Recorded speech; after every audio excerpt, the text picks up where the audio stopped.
Capsule lifts ಅಂತ ಬರ್ತಿದೆಯಲ್ಲ ಈಗ, ಆ ಕ್ಯಾಪ್ಸುಲ್ ಲಿಫ್ಟ್ಸ್ ಇಲ್ಲಿ ಇನ್ಸ್ಟಾಲ್ ಆಗುತ್ತೆ. ಇಲ್ಲೂ ನೋಡಿ ನೀವು ಎಲ್ಲ ಬಾತ್ರೂಮ್ಸಲ್ಲೂ ಕೂಡ ವಾಟರ್ ಪ್ರೂಫಿಂಗ್ ಆಗಿ ನೀರು ನಿಲ್ಲಿಸಿ ಚೆಕ್ಕಿಂಗ್ ನಡೀತಾ ಇದೆ. 5 ಇಂಚ್ ನೀವು ಕೊಡೋದ್ರಿಂದ ಆರಾಮಾಗಿ ಹತ್ತುತ್ತಾ ಹೋಗ್ಬೋದು, ಸುಸ್ತಾಗುವಂಥ ಚಾನ್ಸಸ್ಗಳು ಕಡಿಮೆ ಆಗ್ಬೋದು. ಇದನ್ನು ನೀವು ಮಾಡಿಸದೆ ಹೋದರೆ ಮತ್ತೆ ಡಬಲ್ ವರ್ಕ್ ಆಗುತ್ತೆ, ಟೈಲ್ಸ್ ಎಲ್ಲ ಹೊಡಿಬೇಕಾಗುತ್ತೆ. ಅದು ಖರ್ಚು ನಿಮಗೆ ಮಿನಿಮಮ್ ಅಂದ್ರೆ 40,000 ರಿಂದ 50,000ವರೆಗೂ ಹೋಗುತ್ತೆ ಒಂದೊಂದು ಬಾತ್ರೂಮ್ಗೆ. ಅದನ್ನು ಮುಂದಿಂದ ಅವಾಯ್ಡ್ ಮಾಡಬೇಕು ಅಂದರೆ ಈಗ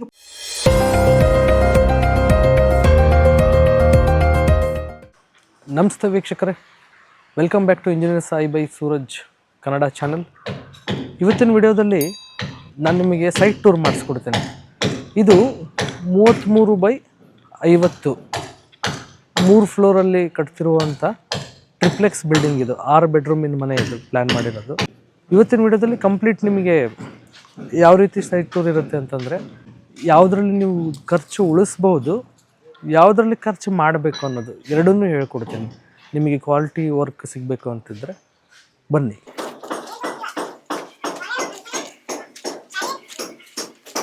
ವರ್ಕ್ ನಡೀತಾ ಇದೆ ಸೈಟಲ್ಲಿ, ಪ್ಲಂಬಿಂಗ್ ವರ್ಕ್ ನಡೀತಾ ಇದೆ, ಎಲಿವೇಷನ್ ವರ್ಕ್ಸ್ ನಡೀತಾ ಇದೆ, ಹಾಗೂ ಫ್ಯಾಬ್ರಿಕೇಷನ್ನವರು ಬರ್ತಾ ಇದ್ದಾರೆ ವರ್ಕ್ ಮಾಡ್ಕೊಳ್ಳಿಕ್ಕೆ. ಸ್ವಲ್ಪ ಡಿಸ್ಟರ್ಬೆನ್ಸ್ ಇದ್ದರೂ ಇರ್ಬೋದು, ಬಟ್ ವಿಡಿಯೋ ನೋಡಿ ನಿಮಗೆ ಇನ್ಫಾರ್ಮೇಟಿವ್ ಆಗಿರುತ್ತೆ. ಪಾರ್ಕಿಂಗ್ ಏರಿಯಾದಲ್ಲಿ ನಿಮ್ಗೆ ಇನ್ನೊಂದು ಖರ್ಚು ಅವಾಯ್ಡ್ ಮಾಡಬೇಕು ಅಂತಂದರೆ, ಮುಂದೆ PVC ಅಥವಾ POP ಫಾಲ್ ಸೀಲಿಂಗ್ ಮಾಡಿಸ್ಬಾರ್ದು ಅಂದರೆ ಅದನ್ನು ಮುಂಚೆಗೆ ನೀವು ಎಲೆಕ್ಟ್ರಿಷಿಯನ್ ಹತ್ರ ಮಾತಾಡಿಕೊಂಡು ಈ ರೀತಿಯಾದ POP ಪಾಯಿಂಟ್ಸ್ನ ನಾವು ಮುಂಚೆಗೆ ಸ್ಲ್ಯಾಬಲ್ಲೇ ಬಿಟ್ಟಿದ್ದೀವಿ. ನೋಡಿರಿ ಇಲ್ಲಿ ನೋಡಿ, ಈ ಕಡೆಗೆ ಕಂಪ್ಲೀಟ್ ಪಾಯಿಂಟ್ಸ್ನ ಎಲ್ಲನೂ ಸ್ಲ್ಯಾಬಲ್ಲೇ ಬಿಟ್ಟಿದ್ದೀವಿ. ಈ ರೀತಿ ನೀವು ಸ್ಲ್ಯಾಬ್ ಕ್ಯಾಸ್ಟಿಂಗ್ ಮಾಡುವಾಗಲೇ ಪ್ಲ್ಯಾನ್ ಮಾಡಿಕೊಂಡು ಈ ಥರ ಪಾಯಿಂಟ್ಸ್ ಬಿಡೋದ್ರಿಂದ ಮುಂದೆ POP ಮಾಡಿಸ್ಕೊಂಡು ಪ್ಲ್ಯಾನ್ ಅಥವಾ PVC WPC ಸೀಲಿಂಗ್ಸ್ ಎಲ್ಲ ಬರ್ತಿದೆ ಈಗ, ಅದರಲ್ಲಿ ನೀವು ಪಾಯಿಂಟ್ಸ್ ಬಿಡೋದನ್ನು ಅವಾಯ್ಡ್ ಮಾಡ್ಬೋದು. ಇದಕ್ಕೆ ಡೈರೆಕ್ಟ್ ವಾಲ್ ಕೇರ್ ಮಾಡಿ ಇದನ್ನು ಲೈಟ್ ಇನ್ಸ್ಟಾಲ್ ಮಾಡಿಸ್ಬಿಟ್ರೆ ತುಂಬ ಚೆನ್ನಾಗಿ ಫಿನಿಶಿಂಗಾಗೆ ಕಾಣುತ್ತೆ. ನಿಮಗೆ ಲೈಟ್ ಕೂಡ ಹೆಚ್ಚು ನಿಮಗೆ ಸಿಗುತ್ತೆ. POP ಲೈಟ್ಸ್ನ ಬಿಡೋದು ಆಲ್ಮೋಸ್ಟ್ ಆಲ್ ಬೆಂಗಳೂರು ಭಾಗದಲ್ಲೆಲ್ಲ ಮಾಡ್ತಾರೆ ಕಂಪ್ಲೀಟಾಗಿ, ಬಟ್ ಸ್ವಲ್ಪ ಉತ್ತರ ಕರ್ನಾಟಕ ಭಾಗ ಈ ಕಡೆಯಲ್ಲಿ ಒಂಚೂರು ಇದು ಇನ್ನೂ ಪ್ರಾಕ್ಟೀಸಲ್ಲಿಲ್ಲ. ಈ ರೀತಿ ನೀವು ಮಾಡೋದ್ರಿಂದ ಮುಂಚೆಗೆ ಖರ್ಚನ್ನು ಉಳಿಸ್ಬೋದು. POP ಅಥವಾ PVC ಖರ್ಚನ್ನು ಉಳಿಸಿ ಡೈರೆಕ್ಟ್ ಇಲ್ಲೇ ಇನ್ಸ್ಟಾಲ್ ಆಗೋ ರೀತಿ ಮಾಡ್ಬೋದು. ಇಲ್ಲಿ ಕೆಳಗಡೆ ಫುಲ್ ವಿಶಾಲವಾಗಿ ಪಾರ್ಕಿಂಗ್ ಪ್ಲ್ಯಾನ್ ಮಾಡಿದ್ದೀವಿ. ಆ ಕಡೆ ಹಿಂದ್ಗಡೆ ದೊಡ್ಡ ರೂಮ್ ಬರುತ್ತೆ, ಆ ಕಡೆಗೆ ಅದಕ್ಕೊಂದು ಕಾಮನ್ ಬಾತ್ರೂಮ್ ಇದೆ. ಇದು ಆಫೀಸ್ ಪರ್ಪಸ್ ಯೂಸ್ ಮಾಡಬಹುದು, ಆ ರೀತಿಯಾಗಿ ಪ್ಲ್ಯಾನ್ ಮಾಡಿದ್ದೀವಿ. ಇಲ್ಲಿ ಇನ್ನೊಂದು ಅಟ್ಯಾಚ್ಡ್ ಬಾತ್ರೂಮ್ ಇರೋವಂಥ ಒಂದು ಬೆಡ್ರೂಮ್ ಇದೆ. ಇಲ್ಲಿಂದ ಎಂಟ್ರಾದರೂ ಕೂಡ ಮನೆ ಒಳಗೆ ಲಿಫ್ಟ್, ಇಲ್ಲಿಂದನೇ ಕನೆಕ್ಟಿವಿಟಿ ಪ್ಲ್ಯಾನ್ ಮಾಡ್ಕೊಂಡಿದ್ದೀವಿ. ಮೇಲ್ಗಡೆ ಅದು ಓನರ್ ಏನಾದರೂ ಯೂಸ್ ಮಾಡಬೇಕು ಅಂತಿದ್ದರೆ ಡೈರೆಕ್ಟ್ ಇಲ್ಲಿ ಬಂದು ಇಲ್ಲಿ ಒಳಗಡೆ ಲಿಫ್ಟ್ ಇರುತ್ತೆ, ಲಿಫ್ಟ್ ಪ್ರೊವಿಷನ್ನು. ಅಲ್ಲಿಂದ ಮೇಲೆ ಹೋದರೆ ನಿಮಗೆ ತೋರಿಸ್ಕೊಡ್ತೀನಿ ಮೇಲೆ ಎಲ್ಲ ಓಪನ್ ಆಗುತ್ತೆ ಅನ್ನೋದನ್ನು. ಬನ್ನಿ, ಇಲ್ಲಿಂದ ಎಂಟ್ರಿ ಆಗುತ್ತೆ. ಫಸ್ಟ್ ಫ್ಲೋರಲ್ಲಿ ಮನೆ ಬರುತ್ತೆ. ಇದು ಮೇನ್ ಡೋರು.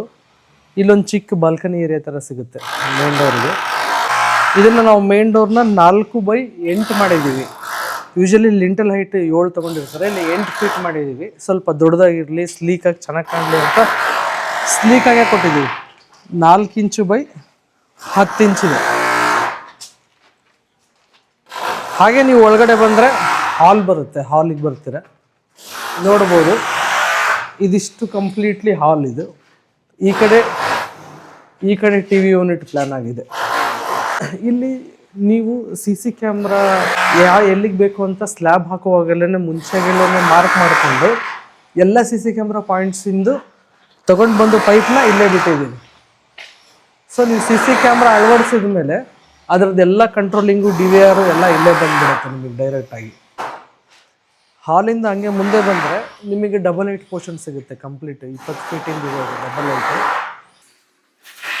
ಆ ಡಬಲ್ ಹೈಟ್ ಮುಂದ್ಗಡೆನೆ ನಿಮಗೆ ಸ್ಟೇರ್ ಕೇಸ್ ಸ್ಟಾರ್ಟ್ ಆಗುತ್ತೆ.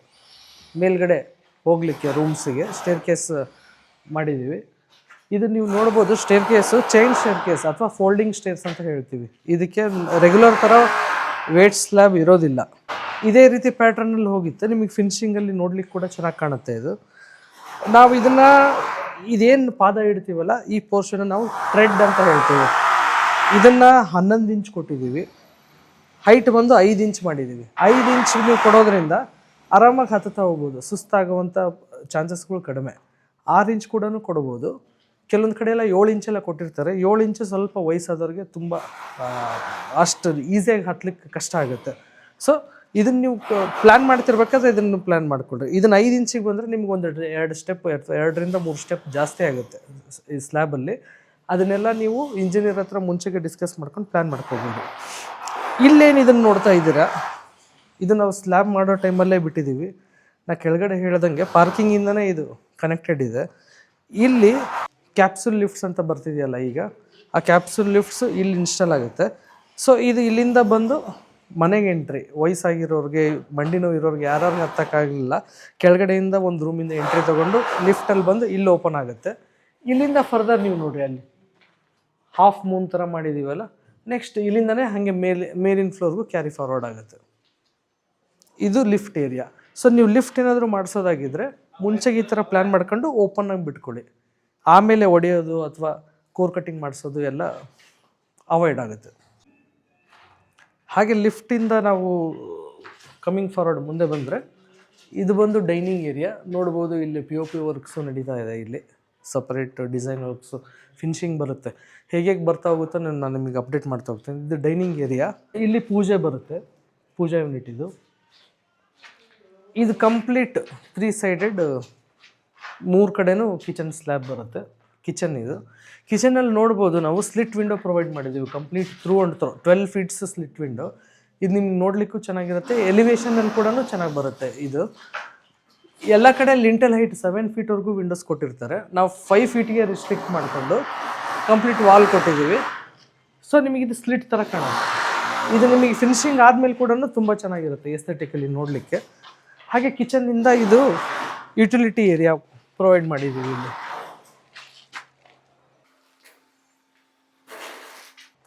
ನಿಮಗೆ ಖರ್ಚು ಅಂತ ಹೇಳಿದ್ನಲ್ಲ, ಯಾವುದು ಒಂದು ಸ್ವಲ್ಪ ಖರ್ಚಾಗುತ್ತೆ ಅಂದರೆ ಬನ್ನಿ ಇಲ್ಲಿ ತೋರಿಸ್ತೀನಿ. ಇಲ್ಲಿ ಆ್ಯಕ್ಚುಲಿ ನ್ಯಾನಿ ಟ್ರ್ಯಾಪ್ ಬರುತ್ತೆ. ಇದನ್ನು ಕೋರ್ ಕಟ್ಟಿಂಗಲ್ಲೇ ಕಟ್ ಮಾಡ್ಕೊಂಡಿದ್ದೀವಿ ನಾವು. ಕೋರ್ ಕಟ್ಟಿಂಗಲ್ಲಿ ಕಟ್ ಮಾಡ್ಕೊಂಡಾಗ ನಿಮ್ಗೆ ಏನಾಗುತ್ತೆ, ಈ ಕರೆಕ್ಟಾಗಿ ಎಷ್ಟು ಬೇಕೋ ಅಷ್ಟು ಸೈಜ್ ಅಷ್ಟೇ ಕಟ್ ಆಗುತ್ತೆ. ಅದೇ ನೀವು ಬ್ರೇಕರಲ್ಲಿ ಏನಾದರೂ ನೀವು ಸ್ಲ್ಯಾಬ್ ಹೊಡೆದಾಗ ಜಾಸ್ತಿ ಹೋಲಾಗ್ಬಿಡುತ್ತೆ. ಪೈಪ್ ಹಾಕಿ ಅದನ್ನು ಮುಚ್ಚೋ ಅಂಥ ಪ್ರಾಬ್ಲಮ್ಗಳು ಜಾಸ್ತಿ ಆಗುತ್ತೆ. ಅಲ್ಲಿಂದ ನೆಕ್ಸ್ಟ್ ವಾಟರ್ ಲೀಕೇಜ್ ಇಶ್ಯೂಸು ಎಲ್ಲ ಕಂಪ್ಲೀಟ್ ಇಶ್ಯೂ ಆಗ್ತಾ ಹೋಗುತ್ತೆ. ಸೊ ಅದಕ್ಕೆ ಎಲ್ಲೆಲ್ಲಿ ನೀವು ಪೈಪ್ಲೈನ್ಸ್ ರನ್ ಆಗುತ್ತೋ ಈ ಥರ ಮುಂಚೆಗೆ ಮಾರ್ಕ್ ಮಾಡಿಕೊಂಡು ಕೋರ್ ಕಟ್ಟಿಂಗಲ್ಲೇ ಮಾಡಿಸಿ. ಇದರಲ್ಲಿ ಸ್ವಲ್ಪ ದುಡ್ಡು ಖರ್ಚಾಗುತ್ತೆ, ಬಟ್ ಇದನ್ನು ಮಾಡಿಸಿ. ಇನ್ನೊಂದು ದುಡ್ಡು ಎಲ್ಲಿ ಉಳಿಸ್ಬೋದು ಅಂದರೆ, ಇಲ್ಲಿ ಕಿಚನ್ ಏರಿಯಾ ಆಗಿರೋದ್ರಿಂದ ಇಲ್ಲಿ ಚಿಮ್ನಿ ಬರುತ್ತೆ, ಚಿಮ್ನಿ ಪಾಯಿಂಟು. ಇದಕ್ಕೆ ಎಕ್ಸಾಸ್ಟ್ ಮುಂಚೆಗೆ ಪ್ಲ್ಯಾನ್ ಮಾಡಿಕೊಂಡು ನಾವು ಅಲ್ಲೊಂದು ಪೈಪ್ ಹಾಕಿಬಿಟ್ಟಿದ್ದೀವಿ. 6ರಿಂದ 7 ಇಂಚಿನ ಪೈಪ್ ಹಾಕಿದ್ರೆ ಸಾಕು, ನೀವು ಚಿಮ್ನಿ ಎಕ್ಸಾಸ್ಟ್ ಅಲ್ಲೋಗಿ ಕೂಡುತ್ತೆ. ಸೊ ಇದನ್ನು ಕಟ್ಟುವಾಗಲೇ ನೀವು ಪೈಪ್ ಕೂಡಿಸಿ ಬಿಡೋದ್ರಿಂದ ನಿಮಗೆ ಅದು 100-150 ರೂಪಾಯಿ ಕಟ್ ಮಾಡಿಕೊಡ್ತಾರೆ. ಹಾರ್ಡ್ವೇರ್ ಶಾಪಲ್ಲಿ ಅಥವಾ ಪೈಪ್ ಶಾಪಲ್ಲಿ ಸಿಗುತ್ತೆ. ಮುಂಚೆಗೆ ಹಾಕಿಬಿಟ್ಟಿರೋದ್ರಿಂದ ಆಮೇಲೆ ಕೋರ್ ಕಟ್ಟಿಂಗಿಗೆ ಖರ್ಚು ಮಾಡೋದು ಉಳಿಯುತ್ತೆ. ಸೊ ಎಲ್ಲಿ ಉಳಿಸ್ಬೇಕೋ ಅಲ್ಲಿ ಉಳಿಸಿ, ಎಲ್ಲಿ ಖರ್ಚು ಮಾಡಬೇಕೋ ಅಲ್ಲಿ ಖರ್ಚು ಮಾಡಿ. ಬಿಲ್ಡಿಂಗು ನಿಮಗೆ ಯಾವುದೇ ರೀತಿ ಕ್ವಾಲಿಟಿ ಕಾಂಪ್ರಮೈಸ್ ಆವಾಗ ಆಗೋದಿಲ್ಲ. ಸ್ಟೇರ್ಕೇಸ್ ಪಕ್ಕದಲ್ಲೇ ನಿಮಗೆ ಇಲ್ಲೊಂದು ಮಾಸ್ಟರ್ ಬೆಡ್ರೂಮ್ ಬರುತ್ತೆ. POP ವರ್ಕ್ಸ್ ಎಲ್ಲ ನಡೀತಾ ಇದೆ. ಇನ್ನೊಂದು ಖರ್ಚಿನ ವಿಷಯ ಹೇಳ್ತೀನಿ ನಿಮಗೆ, ಯಾವುದು ನಿಮಗೆ ಖರ್ಚಾಗುತ್ತೆ ಅಂತ. ಅದರಲ್ಲಿ ಖರ್ಚಿನ ವಿಷಯ ಯಾವುದು ಅಂತಂದರೆ, bathroom waterproofing plus bathroom pipelines ಕೂಡ ನಿಮಗೆ ಎಲ್ಲನೂ ನಾವು ಕೋರ್ ಕಟ್ಟಿಂಗ್ ಮಾಡೇ ಒಳಗಡೆ ತೊಗೊಂಡಿದ್ದೀವಿ. ನೋಡ್ಬೋದು ಇಲ್ಲೆಲ್ಲ ವಾಟರ್ ಪ್ರೂಫಿಂಗ್ ಮಾಡಿ ನೀರು ನಿಲ್ಲಿಸಿದ್ದೀವಿ ನಾವು. ಚೆಕಿಂಗ್ ನಡೀತಾ ಇದೆ, ಯಾವುದೇ ರೀತಿಯಾದಂಥ ಲೀಕೇಜ್ ಇದೆಯೋ ಇಲ್ವೋ ಅಂತ ಚೆಕ್ ಮಾಡ್ತಾ ಇದ್ದೀವಿ. ಪ್ರತಿಯೊಂದನ್ನು ಮುಂಚೆಗೆ ನಾವು ಪ್ಲ್ಯಾನ್ ಮಾಡಿಕೊಂಡು ಕೋರ್ ಕಟ್ಟಿಂಗಲ್ಲೇ ಪೈಪ್ಲೈನ್ಸ್ನ ಆಚೆ ತೊಗೊಂಡಿದ್ದೀವಿ. ಸೊ ಅವಾಗೇನಾಗುತ್ತೆ, ಅಡಿಷ್ನಲ್ ಬೀಮಲ್ಲಿ ಎಕ್ಸ್ಟ್ರಾ ಗ್ಯಾಪ್ಸ್ ಆಗೋದು, ಹೋಲ್ ಆಗೋದು ಅವಾಯ್ಡ್ ಆಗುತ್ತೆ. ಒಂದು ಸ್ವಲ್ಪ ಇದು ಖರ್ಚಾಗುತ್ತೆ. ಪ್ಲಸ್ ವಾಟರ್ ಪ್ರೂಫಿಂಗ್ ಕೂಡ ಸ್ವಲ್ಪ ಖರ್ಚಿನ ವಿಷಯನೇ. ಖರ್ಚಾದರೂ ಪರವಾಗಿಲ್ಲ. ನಿಮಗೆ ಒಂದು ಬಾತ್ರೂಮ್ಗೆ ಖರ್ಚು ಅಂತ ಹೇಳಿದ್ರೆ 6ರಿಂದ 8 ಸಾವಿರದಷ್ಟು ಬರುತ್ತೆ. ಕಂಪ್ಲೀಟ್ ಅದರದ್ದು ವಾಟರ್ ಪ್ರೂಫಿಂಗ್ ಮಾಡಿ, ಅದನ್ನು ಫಿಲ್ಲಿಂಗ್ ಮಾಡಿ, ಅದಕ್ಕೆ ಸ್ಲೋಪ್ ಕೂಡ ತೊಗೊಂಡೋಗ್ಬಿಡ್ತಾರೆ. ಈ ರೀತಿಯಾದಂಥ ನೀವು ಮುಂಚೆಗೆ ಇನ್ವೆಸ್ಟ್ಮೆಂಟ್ ಮಾಡಿದರೆ ಮುಂದಿನ ದಿನಗಳಲ್ಲಿ ಅದು ನಿಮಗೆ ಯಾವುದೇ ರೀತಿಯಾದಂಥ ಪ್ರಾಬ್ಲಮ್ಸ್ಗಳು ಬರೋಲ್ಲ. ಇದರದ್ದು ಡಿಟೇಲ್ಡ್ ವಿಡಿಯೋ ನನ್ನ ಚಾನಲಲ್ಲೇ ಇದೆ, ಅದನ್ನು ಚೆಕ್ ಮಾಡಿ ಅದ್ರ ಪ್ರಕಾರನೇ ನೀವು ವಾಟರ್ ಪ್ರೂಫಿಂಗ್ ಮಾಡಿಸಿ. ಏನು ನಾನು ಬಾತ್ರೂಮ್ಗೆ 6ರಿಂದ 8 ಸಾವಿರ ಖರ್ಚು ಹೇಳ್ತಾ ಇದ್ದೀನಿ ಅನ್ಕೋಬೇಡಿ. ಇನಿಷಿಯಲ್ ಖರ್ಚು ಅಷ್ಟಾಗುತ್ತೆ, ಅದು ತಪ್ಪಲ್ಲ. ಆದರೆ ನೀವು ಈ ಖರ್ಚಿಗೆ ಮಾಡದೇ ಇದ್ದರೆ ಫರ್ದರ್ ಏನಾದರೂ ಲೀಕೇಜ್ ಆಗಿ, ಡ್ಯಾಂಪ್ನೆಸ್ ಆಗಿ, ಇನ್ನೊಂದು ದೊಡ್ಡ ಅವಾಂತರ ಆದಾಗ ನೀವು ಅವಾಗನ್ನು ಸರಿ ಮಾಡ್ಸೋಕೆ ಹೋದರೆ ಟೈಲ್ಸ್ ಎಲ್ಲ ಹೊಡಿಬೇಕಾಗುತ್ತೆ. ಅದು ಖರ್ಚು ನಿಮಗೆ ಮಿನಿಮಮ್ ಅಂದ್ರೆ 40ರಿಂದ 50 ಸಾವಿರವರೆಗೂ ಹೋಗುತ್ತೆ ಒಂದೊಂದು ಬಾತ್ರೂಮ್ಗೆ. ಅದನ್ನು ಮುಂದಿಂದ ಅವಾಯ್ಡ್ ಮಾಡಬೇಕು ಅಂದರೆ ಈಗ ಪರ್ ಬಾತ್ರೂಮ್ 6ರಿಂದ 8 ಸಾವಿರ ಅಷ್ಟು ದೊಡ್ಡ ವಿಷಯ ಏನಲ್ಲ. ಮಾಡಿಸಿ ಒಳ್ಳೆ ಕ್ವಾಲಿಟಿ ವರ್ಕ್ ಮಾಡಿಸ್ಕೊಂಬಿಡಿ. ನಿಮಗೆ ಮುಂದೆ ಯಾವುದೇ ರೀತಿಯಾದಂಥ ಕೆಲಸಗಳು ಮತ್ತು ರೀವರ್ಕ್ ಮಾಡೋ ಅಂಥದ್ದನ್ನು ಅವಾಯ್ಡ್ ಮಾಡ್ಬೋದು. ಇದು ಓಪನ್ ವೆಲ್ ಸ್ಟೇರ್ ಕೇಸ್ ನಾವು ಡಿಸೈನ್ ಮಾಡಿರೋದು. ಮಧ್ಯ ಲಿಫ್ಟ್ ಬರುತ್ತೆ, ಕ್ಯಾಪ್ಸುಲ್ ಲಿಫ್ಟ್, ಅದ್ರ ಸುತ್ತ ಈ ಥರ ಸ್ಟೇರ್ ಕೇಸ್ ಬರುತ್ತೆ. ಇಲ್ಲಿ ಮೇಲ್ಗಡೆ ನೀವು ಸೆಕೆಂಡ್ ಫ್ಲೋರಲ್ಲಿ ಬಂದರೆ ಒಂದು ಲಿವಿಂಗ್ ಹಾಲ್ ಇದೆ. ಇಲ್ಲಿ 2 ಮಾಸ್ಟರ್ ಬೆಡ್ರೂಮ್ಸ್ ಬರುತ್ತೆ. ಅದೊಂದು ಮಾಸ್ಟರ್ ಬೆಡ್ರೂಮು, ಇದೊಂದು ಮಾಸ್ಟರ್ ಬೆಡ್ರೂಮು, ಇದು ಲಿವಿಂಗು, ಇಲ್ಲಿ ಬಾಲ್ಕನಿ ಇದೆ. ಮಾಸ್ಟರ್ ಬೆಡ್ರೂಮ್ ಒಳಗಡೆ ಬಂದರೆ ಇಲ್ಲಿ ಬೆಡ್ ಏರಿಯಾ ಬರುತ್ತೆ. ಇದು ಕಂಪ್ಲೀಟಾಗಿ ಇದೊಂದು ಬೇ ವಿಂಡೋ ಪ್ಲ್ಯಾನ್ ಮಾಡಿದ್ದೀವಿ. ಇನ್ನೊಂದು ಬೇ ವಿಂಡೋ ಇದೆ ಆ ರೂಮಲ್ಲಿ, ಅದನ್ನೂ ತೋರಿಸ್ತೇನೆ. ಇಲ್ಲಿ ಒಳಗಡೆ ಇದು ವಾಕಿನ್ ವಾರ್ಡ್ರೋಬ್ ಇದೆ. ಇದು ಕಂಪ್ಲೀಟಾಗಿ ವಾರ್ಡ್ರೋಬ್ಗೆ ಎಲ್ಲ ಸಪ್ರೇಟಾಗಿ ಡೆಡಿಕೇಟೆಡಾಗಿ ಮಾಡಿದ್ದೀವಿ. ಇಲ್ಲಿ ವಾರ್ಡ್ರೋಬ್ ಬರುತ್ತೆ, ಹೊರಗಡೆ ಬೆಡ್ ಅಷ್ಟೇ ಇರುತ್ತೆ. ಎಲ್ಲೂ ನಿಮಗೆ ರೂಮಲ್ಲಿ ಯಾವುದೇ ರೀತಿಯಾದಂಥ ವಾರ್ಡ್ರೋಬ್ಗಳು ಕಾಣೋದಿಲ್ಲ. ಇಲ್ಲಿ ಅದಕ್ಕೊಂದು ಅಟ್ಯಾಚ್ ಬಾತ್ರೂಮ್. ಆ ಕಡೆ ರೂಮ್ ತೋರಿಸ್ತೀನಿ ಬನ್ನಿ.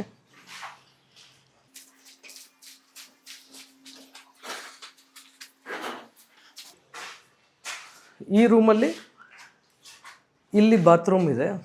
ಬಾತ್ರೂಮ್ ನೀವು ನೋಡ್ಬೋದು, ಎಲ್ಲರೂ ಎಡ್ಜಿಗೆ ಓಪನಿಂಗ್ ಕೊಟ್ಟರೆ ಇಲ್ಲಿ ನಾವು ಸೆಂಟ್ರಲ್ ಓಪನಿಂಗ್ ಕೊಟ್ಟಿದ್ದೀವಿ. ಸೆಂಟ್ರಲ್ ಓಪನಿಂಗ್ ಕೊಟ್ಟಾಗ ಏನಾಗುತ್ತೆ, ಎದುರುಗಡೆನೇ ನಿಮಗೆ ವಾಶ್ ಬೇಸಿನ್ ಬರುತ್ತೆ. ಓಪನ್ ಆದ ತಕ್ಷಣ ವಾಶ್ ಬೇಸಿನ್ನು, ಒಂದು ಕಡೆ ಶವರ್ ಏರಿಯಾ, ಈ ಕಡೆ ಕಮೋಡ್ ಏರಿಯಾ, ಈ ರೀತಿ ಡಿವೈಡ್ ಆಗುತ್ತೆ. ಬೈ ಡಿಫಾಲ್ಟ್ ವೆಟ್ ಒಂದು ಕಡೆ, ಡ್ರೈ ಒಂದು ಕಡೆ ಡಿವೈಡ್ ಆಗುತ್ತೆ. ಈ ರೀತಿನೂ ಮಾಡಿ ನೋಡಿ ಓಪನಿಂಗ್ಸ್ ಬಾತ್ರೂಮ್ಸ್ದು ನಿಮಗೆ ಯೂಸ್ ಮಾಡಲಿಕ್ಕೆ, ಯೂಸೇಜ್ಗೆ. ಇಲ್ಲೂ ನೋಡಿ ನೀವು ಎಲ್ಲ ಬಾತ್ರೂಮ್ಸಲ್ಲೂ ಕೂಡ ವಾಟರ್ ಪ್ರೂಫಿಂಗ್ ಆಗಿ ನೀರು ನಿಲ್ಲಿಸಿ ಚೆಕ್ಕಿಂಗ್ ನಡೀತಾ ಇದೆ.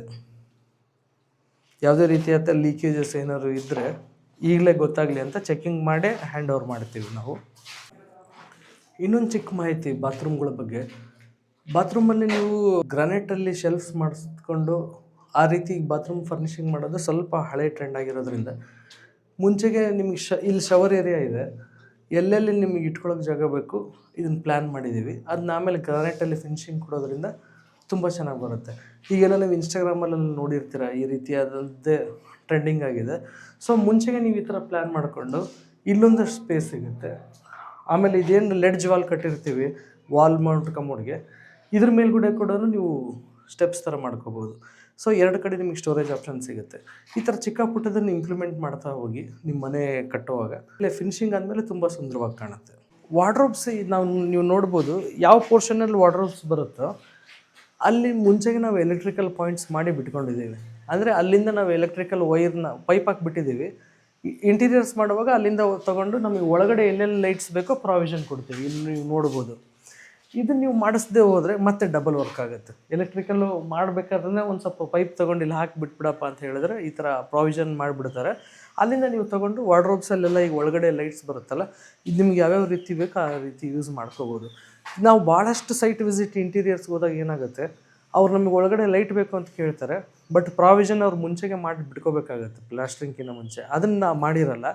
ಲೈಟ್ ಕೊಡಲಿಕ್ಕೆ ಆಮೇಲೆ ಸ್ವಲ್ಪ ಕಷ್ಟ ಆಗುತ್ತೆ, ಮತ್ತು ರೀವರ್ಕ್ ಮಾಡಬೇಕು, ಕಟ್ಟಿಂಗ್ ಮಾಡಬೇಕು, ಇವೆಲ್ಲ. ಅದರಿಂದ ನಿಮಗೆ ಮುಂಚೆಗೆ ನೀವು ಇಂಟೀರಿಯರ್ ಡಿಸೈನರ್ ಅಥವಾ ಇಂಜಿನಿಯರ್ ಹತ್ರ ಪ್ಲ್ಯಾನ್ ಹಾಕ್ಸಿದ್ರೆ ಎಲ್ಲಿ ವಾರ್ಡ್ರೋಬ್ ಬರಬೇಕು ಅಂತ ಕೂತು ಡಿಸ್ಕಸ್ ಮಾಡಿಕೊಂಡು ಈ ರೀತಿಯಾದಂಥ ಪ್ರಾವಿಷನ್ಸ್ನ ಮುಂಚೆಗೆ ಮಾಡಿಬಿಟ್ಕೊಳ್ಳಿ. ನಿಮಗೆ ಆಮೇಲೆ ವರ್ಕ್ ನಡೀತಾ ಇರ್ಬೇಕಾದ್ರೆ ಸುಗಮವಾಗಿ ಎಲ್ಲನೂ ನಡೆದೋಗುತ್ತೆ. ನೆಕ್ಸ್ಟ್ ಇಲ್ಲಿ ಬೇ ವಿಂಡೋ ಪ್ರೊವಿಷನ್ ಮಾಡಿದ್ದೀವಿ. ನೋಡ್ಬೋದು, ಸಿಟ್ಟಿಂಗ್ ಹೈಟಿಗೆ ಮಾಡ್ಕೊಂಡಿದ್ದೀವಿ. ಬೇ ವಿಂಡೋನ ಆರಾಮಾಗಿ ಕೂಡ್ಬೋದು, ಅಥವಾ ಮಕ್ಕಳಿದ್ದರೆ ಅವರಿಗೆ ಕತೆ ಹೇಳ್ತಾ ಏನಾದರೂ ಊಟ ಮಾಡಿಸ್ಲಿಕ್ಕೆ ಪ್ರತಿಯೊಂದಕ್ಕೂ ಮಲ್ಟಿಪರ್ಪಸಾಗಿ ಯೂಸೇಜ್ ಆಗುತ್ತೆ. ಇಲ್ಲಿ ಬೆಡ್ ಏರಿಯಾ ಬರುತ್ತೆ, ಆ ಕಡೆ ಒಂದು ವಿಂಡೋ ಕೊಟ್ಟಿದ್ದೀವಿ. ಇದಿಷ್ಟು ಈ ಸೆಕೆಂಡ್ ಫ್ಲೋರಿಂದು. ಈಗ 3rd ಫ್ಲೋರಿಗೆ ಹೋಗ್ತಾ ಇದ್ದೀವಿ. 2nd ಫ್ಲೋರಿಂದ ಲಿಫ್ಟ್ ಅಲ್ಲಿಗೆ ಕ್ಲೋಸ್ ಆಗುತ್ತೆ. ಇಲ್ಲಿ ಈ ಫ್ಲೋರಿಗೆ ಲಿಫ್ಟ್ ಇಲ್ಲ, ಹತ್ಕೊಂಡೇ ಬರಬೇಕಾಗತ್ತೆ. ಇಲ್ಲಿ ಒಂದು ಕಾಮನ್ ಬಾತ್ರೂಮ್ ಪ್ರಾವಿಷನ್ ಆ ಕಡೆ ಹತ್ತು ಬಂದ ತಕ್ಷಣ ಅಲ್ಲಿದೆ. ಈ ಕಡೆ 2 ರೂಮ್ ಇದೆ. ಇಲ್ಲಿ ನೀವು ಹೋಗಿ ರೈಟ್ ಟು ಲೆಫ್ಟ್ ಡಿವೈಡ್ ಆದರೆ ಈ ಕಡೆ ಒಂದು ರೂಮ್ ಬರುತ್ತೆ. ತೋರಿಸಿ, ಇದು ವಾರ್ಡ್ರೋಬ್ ಏರಿಯಾ. ಅಲ್ಲಿ ನೀವು ನೋಡ್ಬೋದು, ವಾರ್ಡ್ರೋಬಿಗೆ ಆಗಲೇ ಪಾಯಿಂಟ್ ಮಾಡಿಬಿಟ್ಟಿದ್ದೀವಿ ಎಲೆಕ್ಟ್ರಿಕಲ್ಲಿ, ನಾನು ಹೇಳಿರೋ ಪ್ರಕಾರ. ಈ ಕಡೆ ಒಂದು ರೂಮ್ ಬರುತ್ತೆ. ಇವೆರಡಕ್ಕೂ ಅದೇ ಕಾಮನ್ ಬಾತ್ರೂಮೇ ಸರ್ವ್ ಆಗುತ್ತೆ. ಇಲ್ಲಿಂದ ಹೊರಗಡೆ ಬಂದರೆ ಟೆರೆಸ್ ಏರಿಯಾಗೆ ಬರ್ತೀವಿ ನಾವು. ಪ್ಲಾಸ್ಟರಿಂಗ್ ವರ್ಕ್ಸ್ ನಡೀತಾ ಇದೆ ಪ್ಯಾರಾಪೆಟ್ ವಾಲ್ದು.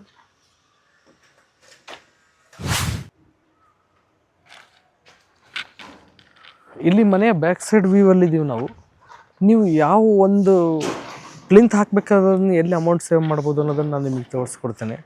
ಇಲ್ಲಿ ಆ್ಯಕ್ಚುಲಿ ಕಾಲಮ್ಸ್ ಇದೆ. ಇಲ್ಲಿ ಈ ಭಾಗ, ಆ ಭಾಗ, ಅಲ್ಲಿದೆಯಲ್ಲ ಆ ಭಾಗ, ಇಲ್ಲಿ ಕಾಲಮ್ಸ್ ಇದೆ. ಕಾಲಮ್ ಹಾಕ್ಕೊಂಡು ನಾವು ಬಿಲ್ಡಿಂಗಿಗೆ ಪ್ಲಿಂತ್ ಹಾಕೋಬೇಕಾದ್ರೆ ಪ್ಲಿಂತಲ್ಲೇ ನಾವು ಎಕ್ಸ್ಟೆನ್ಷನ್ಸ್ ತೊಗೊಂಡ್ಬಿಟ್ಟಿದ್ದೀವಿ. ಕಾಂಪೌಂಡಿಗೆ ಎಕ್ಸ್ಟೆನ್ಷನ್ಸ್ ತೊಗೊಂಡು ಇಲ್ಲೂ ಕೂಡ ಒಂದು ಬೀಮ್ ಕೊಟ್ಟಿದ್ದೀವಿ. ಸೊ ನಿಮಗೆ ನಂತರ ದಿನಗಳಲ್ಲಿ ಯಾವುದೇ ರೀತಿಯಾದಂಥ ಕಾಂಪೌಂಡಿಂಗ್ ಮತ್ತು ಎಕ್ಸ್ಟ್ರಾ ಎಕ್ಸ್ಕವೇಷನ್ ವರ್ಕ್ ಮಾಡಿ ಅದಕ್ಕೆ ಫೌಂಡೇಶನ್ ಹಾಕುವಂಥದ್ದು ನೆಸೆಸಿಟಿ ಇರೋದಿಲ್ಲ. ಎಲ್ಲ ಡೈರೆಕ್ಟ್ ಇದ್ರ ಲೋಡೆಲ್ಲ ಕಾಲಮ್ಗೆ ಹೋಗಿಬಿಡುತ್ತೆ. ನೀವು ಕಟ್ಕೋಬೇಕಾದ್ರೆ ಡೈರೆಕ್ಟಾಗಿ ಇಲ್ಲಿ ಕಟ್ಕೊಂಡ್ಬಿಟ್ರೆ ಆಗೋಯ್ತು, ಕಾಂಪೌಂಡ್ ರೆಡಿ ಆಗುತ್ತೆ. ಬನ್ನಿ ತೋರಿಸ್ತೇನೆ ಇಲ್ಲಿ ನಿಮಗೆ ಕಂಪ್ಲೀಟು. ಇಲ್ಲೊಂದು ಬೀಮ್ ಇದೆ, ನೆಕ್ಸ್ಟ್ ಇಲ್ಲೊಂದು ಬೀಮ್ ಮುಚ್ಚೋಗಿದೆ. ಇದು ಆ್ಯಕ್ಚುಲಿ ಇಲ್ಲೊಂದು ಬೀಮ್ ಬರುತ್ತೆ. ಈ ರೀತಿ ಎಲ್ಲೆಲ್ಲಿ ಕಾಲಮ್ ಬರುತ್ತೋ ಅಲ್ಲೇ ಬೀಮ್ನ ನಾವು ಎಕ್ಸ್ಟ್ರಾ ಫುಲ್ಲು ಕಂಪ್ಲೀಟ್ ಕ್ಯಾಂಟಿಲಿವರ್ ಬೀಮ್ಸ್ನ ತೊಗೊಂಡು ಇಲ್ಲಿ ಈ ಸಪೋರ್ಟ್ ಹಾಕ್ಕೊಂಬಿಟ್ಟಿದ್ದೀವಿ. ಇನ್ನೊಂದು ಬೀಮು ಇದ್ರ ಮೇಲ್ಗಡೆ ಆರಾಮಾಗಿ ನೀವು ಕಾಂಪೌಂಡ್ ಕಟ್ಟಿ ಫಿನಿಶಿಂಗ್ ಮಾಡ್ಬೋದು. ಮನೆ ಕಟ್ಟೋಗಿ ಲಾಸ್ಟ್ ಟೈಮಲ್ಲಿ ಬಂದಾಗ ಮತ್ತೆ ಎಕ್ಸ್ಟ್ರಾ ಎಕ್ಸ್ಕವೇಷನ್ ಮಾಡಿ ಸಪ್ರೇಟ್ ಅದಕ್ಕೆ ಫೌಂಡೇಶನ್ ಕಾಸ್ಟು ಎಲ್ಲನೂ ಮಿಕ್ಕೋಗುತ್ತೆ. ಪ್ಲಿಂತ್ ಹಾಕೋಬೇಕಾದ್ರೆ ಇದೊಂದು ಕನ್ಸಿಡರ್ ಮಾಡಿ, ನಿಮಗೆ ಕೆಲಸದಲ್ಲಿ ಕೆಲಸ ಆಗೋಗಿರುತ್ತೆ, ಕಾಂಪೌಂಡ್ ಕಟ್ಲಿಕ್ಕೆ ಕೂಡ ಈಸಿಯಾಗಿರುತ್ತೆ. ಇದಾಗಿತ್ತು ಇವತ್ತಿನ ನಮ್ಮ ಸೈಟಿನ ಚಿಕ್ಕದಾದ ಸೈಟ್ ಟೂರು ಹಾಗೂ ಒಂದು ಚಿಕ್ಕ ಪುಟ್ಟ ಇನ್ಫಾರ್ಮೇಷನ್ಗಳು. ಇದೇ ರೀತಿ ಇನ್ಫಾರ್ಮೇಷನ್ಗಳಿಗೋಸ್ಕರ ನಮ್ಮ ಚಾನಲ್ನ ಸಬ್ಸ್ಕ್ರೈಬ್ ಮಾಡ್ಕೊಳ್ಳಿ. ಇದೇ ರೀತಿ ಕಂಟೆಂಟ್ ನಿಮಗೆ ಯೂಸ್ಫುಲ್ ಆಗೋ ರೀತಿಯಾದಂಥದ್ದು ಹಾಕ್ತಾ ಹೋಗ್ತೀವಿ. ನೋಡ್ತಾ ಹೋಗಿ, ಸಪೋರ್ಟ್ ಮಾಡಿ. ಧನ್ಯವಾದಗಳು.